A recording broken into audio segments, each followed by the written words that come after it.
intwari ni umuntu ukurikirana ibyo yiyemeje kugeraho bikavamo igikorwa cy'ikirenga gifitiye abandi akamaro, akabikora mu bupfura, mu kwihangana no mu bwitange buhebuje, kandi akirinda ubugwari mu migirire ye, ntagamburuzwe n'amananiza.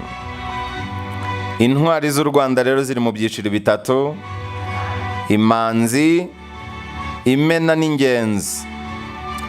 Yitwa intwari umuntu utakiriho, ukiri muzima ntibishoboka ko yitwayo.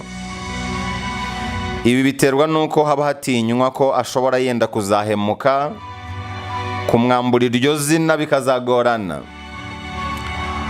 Uwakoze ibyiza by'indashyikirwa niyo akiriho hategerezwa ko apfa kugira ngo yambikwe iryo kamba. Gisa Fred Rwigema ni intwari iri mu rwego rw'imanzi, rumwe mu nzego eshatu z'intwari z'u Rwanda. Izo nzego nazibabwiye ni imena, imanzi n'ingenzi. Urwego rw'imanzi rero ari narwo Fred Gisa Rwigema arimo, rushyirwamo abantu baranzwe n'ibikorwa by'ubutwari bihebuje kandi bakaba batakiriho, bakaba baratabarutse bitangira igihugu. Ibyo bikorwa bigomba kuba birimo kugaragaza ubwitange batizigama, kwigomwa inyungu bwite, hashyirwa imbere inyungu z'igihugu zifitiye akamaro gahebuje imibereho rusange y'Abanyarwanda. Ubu rero turi ku munsi wahariwe kuzirikana intwari z'igihugu, umunsi uba muri mwaka, ni umunsi uba buri mwaka tariki ya 1 Gashyantare. Wakwibaza uti kuki tariki ya 1 Gashyantare ari yatoranyijwe mu kwizihiza umunsi w'intwari mu Rwanda? Ukwezi kwa Gashyantare ni ukwezi mu Rwanda kwakunze kurangwamo amahoro, nta ntambara, nta nzara, ibyorezo n'ibindi bisa nkabyo. Ntabwo byaranzwe mu kwezi kwa Gashyantare. Kuva kera na kare rwose Abanyarwanda bagufataga nk'ukwezi k'umugisha ndetse n'amahoro. Ni muri urwo rwego rero mu Rwanda hatoranyijwe tariki ya 1 Gashyantare, itariki ngarukamwaka yo kwizihiza umunsi mukuru w'intwari z'u Rwanda. Mu mateka y'u Rwanda bigaragara ko muri uku kwezi rwose nta kintu na kimwe kibi kigeze kibaho, haba mu gihe cy'abasekuru n'abasekuruza. Ukwezi kwa Gashyantare ni ukwezi kutigeze kubamo rwose intambara, inzara, gusuhuka n'ibindi bisa nabyo. Nta n'ibyorezo rwose byabaye muri uko kwezi. Mu mateka y'isuku ukwezi kwa Gashyantare ni ukwezi gufatwa nk'uko abakundana, cyane ko tariki ya 14 Gashyantare ari umunsi w'abakundana. Urumva rero uku kwezi ni ukwezi umuntu yavuga ko ari ukw'amahoro.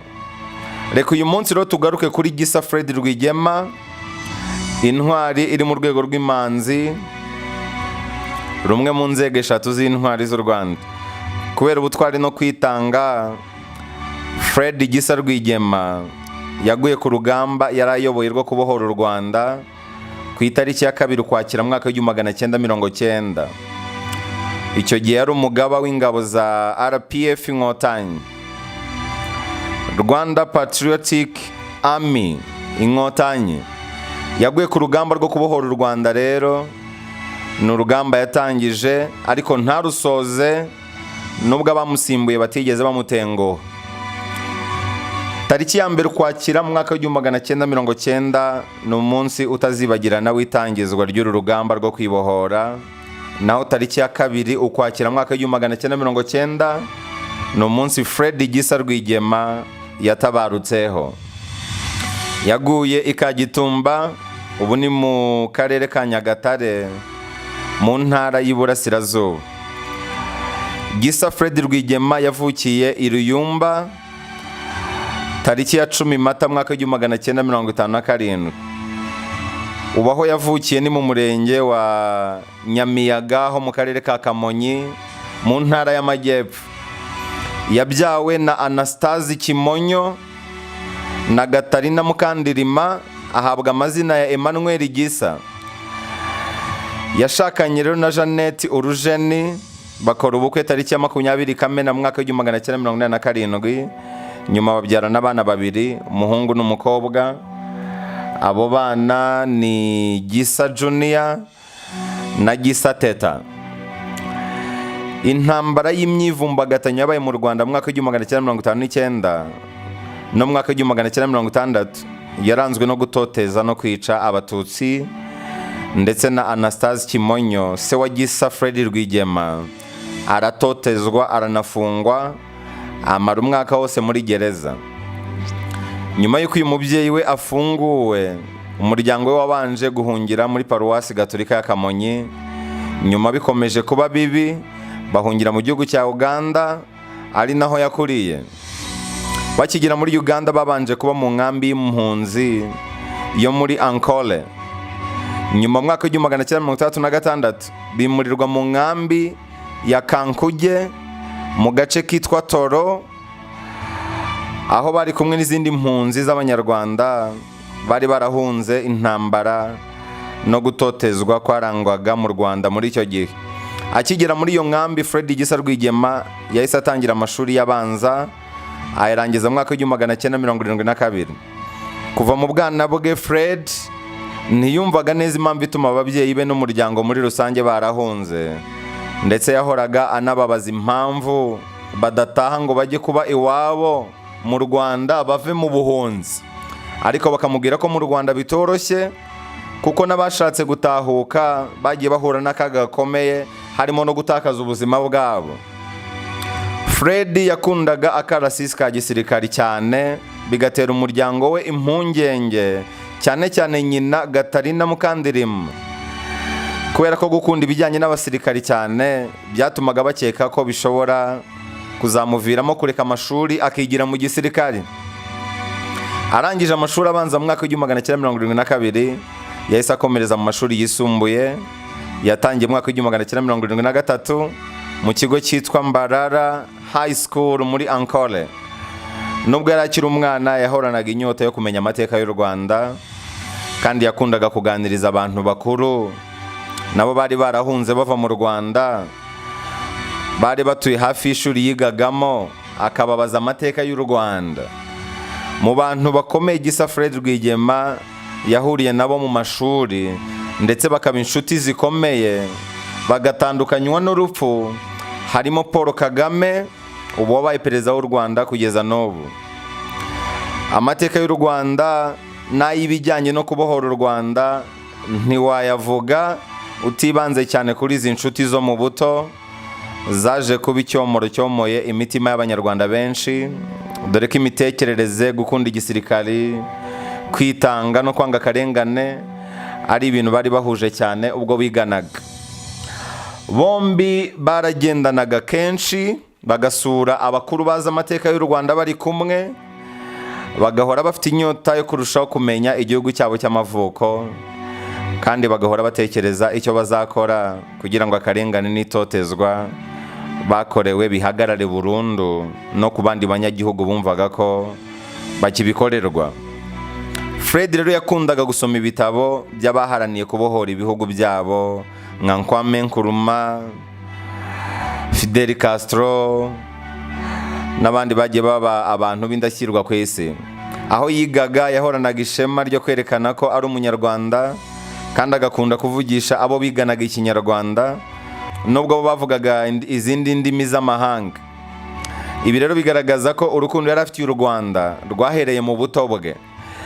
Mu mwaka w'1974, Fred Rwigema nibwo yaje kureka amashuri asanzwe ajya mu gihugu cya Tanzania gukurikirana imyitozo ya gisirikari na politiki.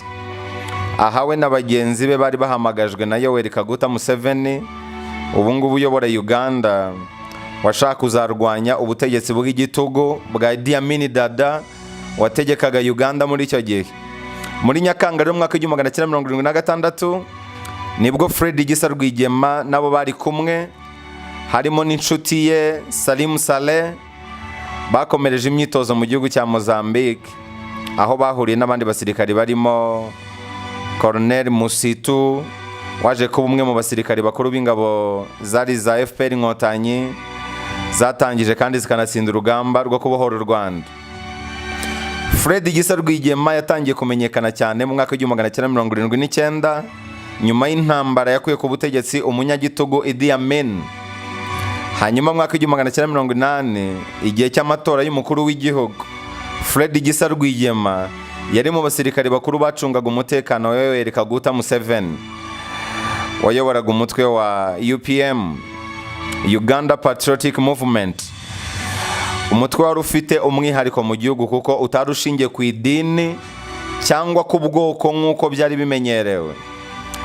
Hanyuma ku wa 11 Gashyantare mu mwaka w'1981 hamwe n'abandi basore 27 barimo abanyarwanda babiri aribo Rwigema Fred na Paul Kagame bafatanyije na Kaguta Museveni batangiza intambara yo kurwanya ubutegetsi bw'igitugu bwa Obote.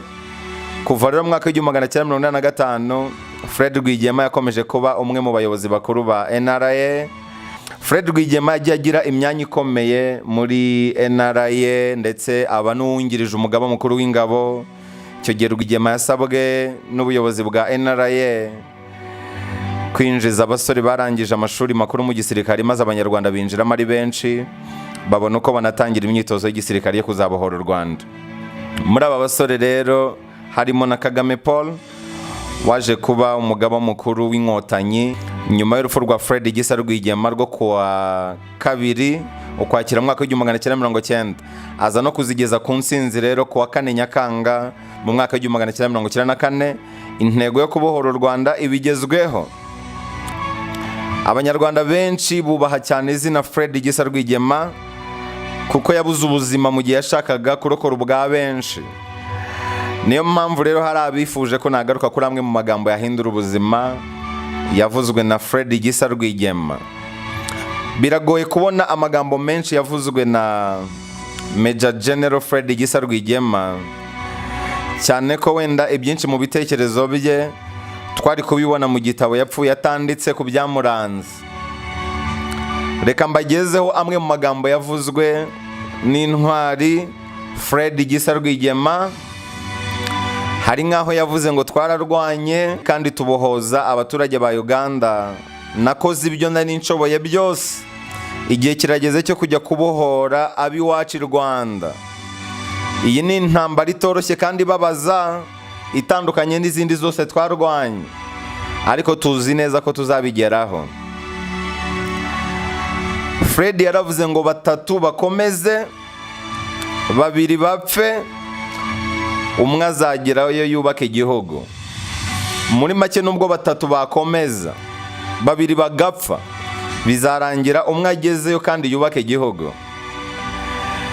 Yaravuze ngo nta mpamvu yatuma abantu bacu bashobora gukomeza kwitwa impunzi ndetse bagakomeza kwicwa.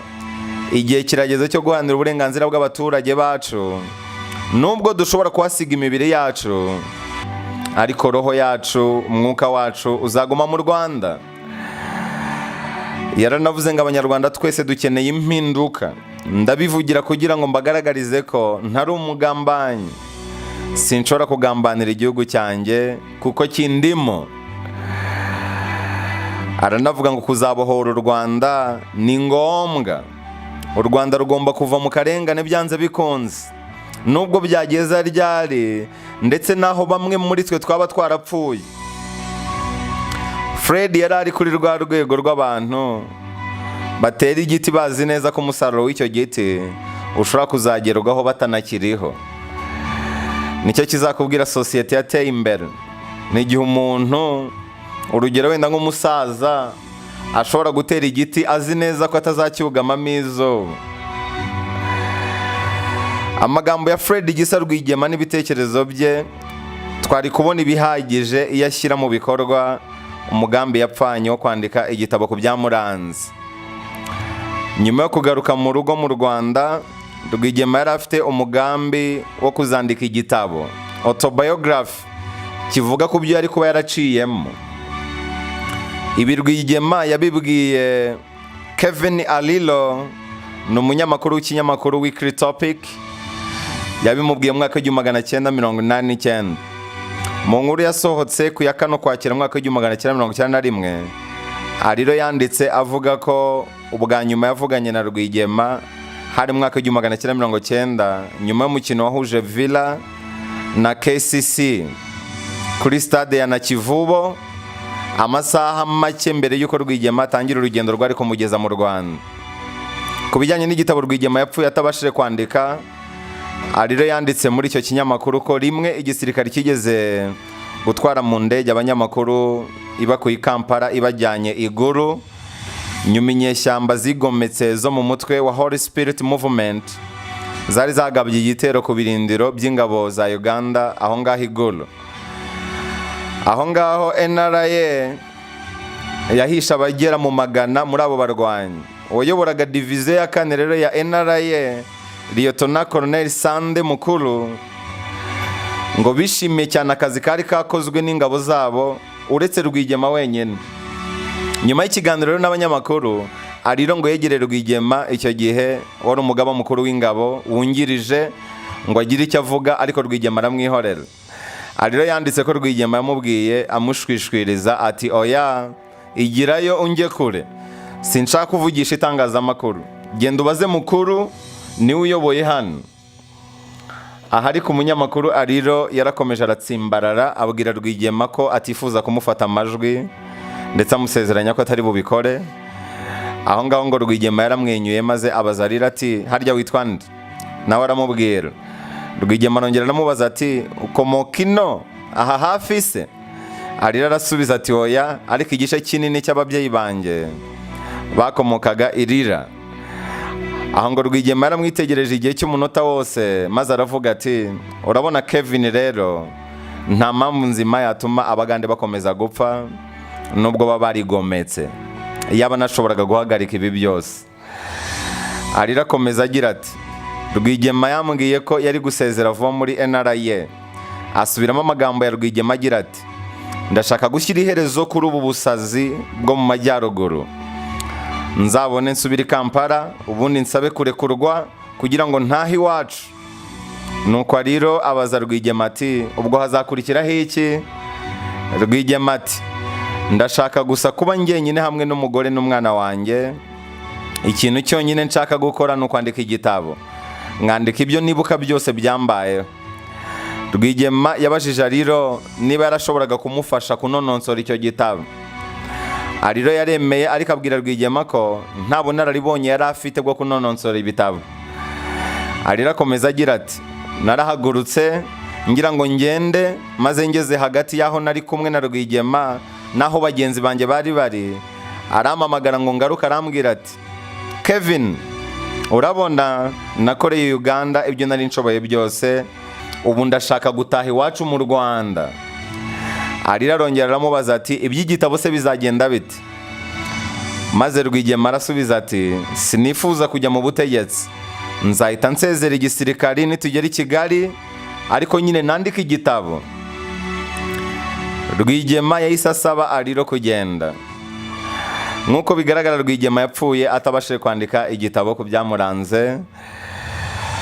Gisa Fred Rwigema rero ni intwari iri mu rwego rw'imanzi. Iyo aramuka yanditse nka kino gitabo, ibitekerezo bye n'ubuzima bwamuranze byari kumvikana cyane kurusha ibingibi.